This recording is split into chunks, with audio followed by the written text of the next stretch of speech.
Savings on GMA. Start strong. Let's do it, people. How you feel, how you look, living your best. Come on, start strong. Come on, start strong. Come on, start strong. Good morning, Augusta. Jackpot game. This is Powerball. Good evening, America. I'm Laura Johnson. Tonight we have another life-changing jackpot for you. It's worth an estimated $328.1 million. So get those tickets out. Let's play. That first number up is 35. Followed by the number 14. Tonight we're going to meet Ruth Christensen Jones, who won $150,000 playing Powerball. Congratulations, Ruth. Now for the rest of those numbers, we've got 69, 31, rounding it out with 64. Your Powerball number tonight, good luck everyone, is 23, and your Power Play multiplier is 2. Let's take a look at those numbers one last time. Remember, there are multiple ways to win. We'll see you back here Monday night. Good night, everyone. The rainy start to the holiday weekend, but it's about to get much colder. As we go on forward, I'll have details coming up. Now on News Channel 6 at 11, a Harlem toddler shot himself after finding his father's loaded gun. We'll take a closer look at gun safety and why it's so important as your News at 11 starts right now. Live from Television Park, this is WJBF News Channel 6 at 11.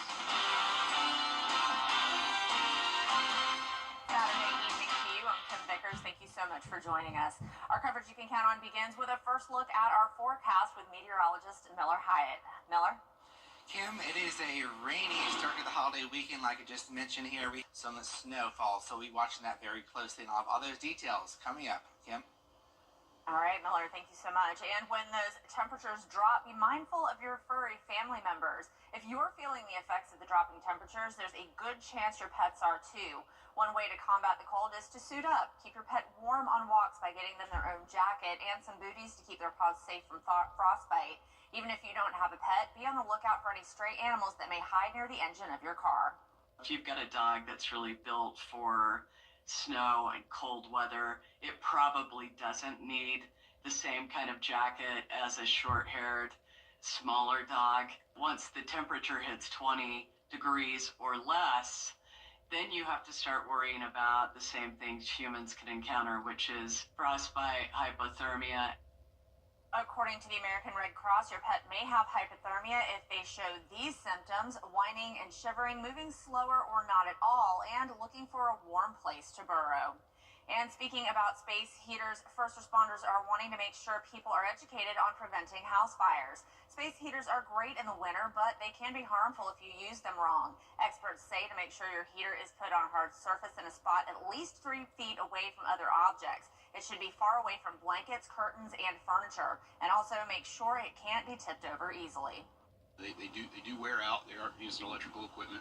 So make sure it's in check it out, look at it. Make sure the wires aren't frayed or anything like that. When you plug in an electric space heater, plug it directly into the wall. Don't use extension cords, power strips, or any of that kind of stuff. If you are unsure on how long your space heater should last or how you can take care of it, you can reference the manufacturer's recommendations.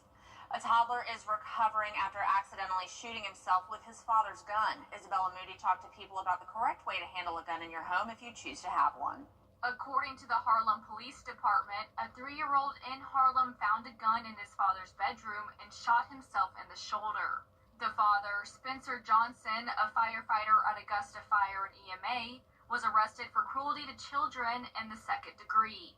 In this particular case, it was a 3-year-old, and you don't realize what a 3-year-old can truly get into.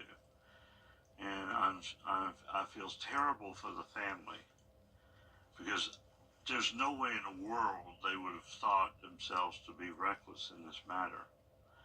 But a simple thing like a gun lock, which they give you free with every gun purchase by law, could literally have stopped this entire scenario. The child was transported to a local hospital and is expected to make a full recovery.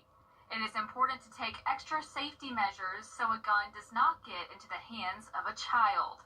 Every year, 350 children living in America under the age of 18 gain access to a firearm and unintentionally shoot themselves or someone else, like a sibling, a parent, a friend, or another person.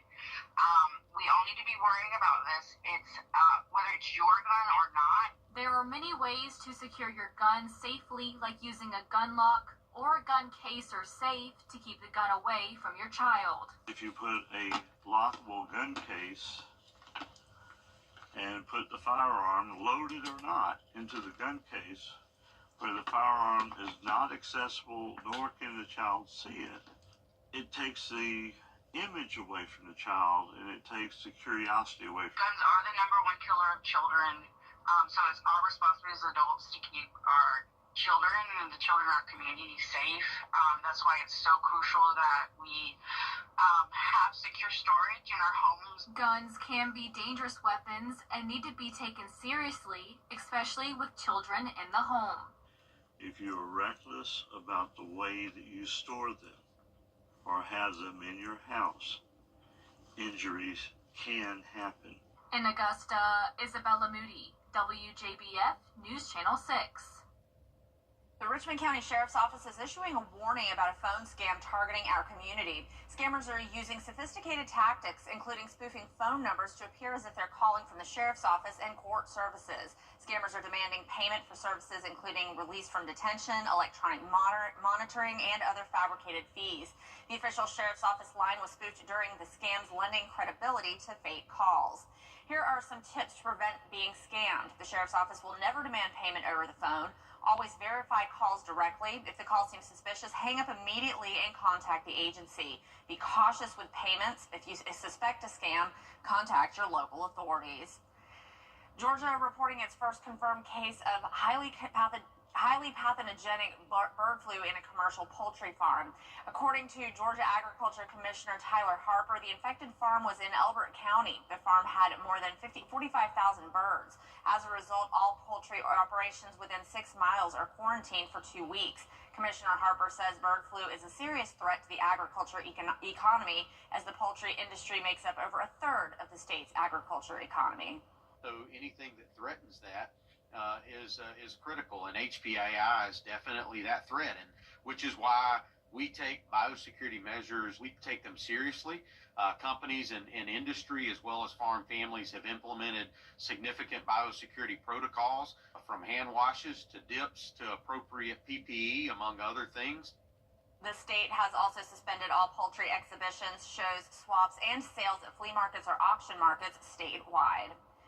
In Aiken tonight, a classic arcade game is still gathering new players. Ricky Jones has more. Radioactive Pinball Arcade in Aiken was the backdrop for the International Flipper Pinballs Association's South Carolina State Pinball Championship. IFPA is the international governing body for skilled and beginner pinball players and hosts leagues and tournaments all over the world. It's a state tournament, so pretty much people qualify all year, and they come here and compete best of 7 with different groups, and they advance, and then the top person gets $1,000. Yeah, and then from there they go to national tournaments and they compete with everybody in the U.S. This is the first time the tournament was held in Aiken. Owners at Radioactive are excited to welcome the pinball community. It's definitely a first for us, but these tournaments have been going on for quite some time. It really kind of solidifies our presence in the pinball community, and we'll hopefully get, the attention of pinball players all around the state and all around the country. And while video games may be all the rage, the pinball community is still strong with hubs like Radioactive. The beauty of our place is we have the free play model where you come in, pay once at the door, and you can win or lose as much as you want, and it doesn't matter. It's fun, it's welcoming, and it's not as hard as you think. I mean, when I first got into it, I was like, oh, okay, this is fun, I guess. But when I started meeting friends, people, and relationships started to happen, and it's like a family. Before we opened, the area from Columbia, South Carolina to Atlanta, Georgia, we called a pinball desert because it didn't exist. So we have the largest pinball selection in South Carolina, so we have plenty to choose from. In Aiken, Ricky Jones Jr., WJBF News Channel 6. And the tournament concludes tomorrow with the Women's State Pinball Championship.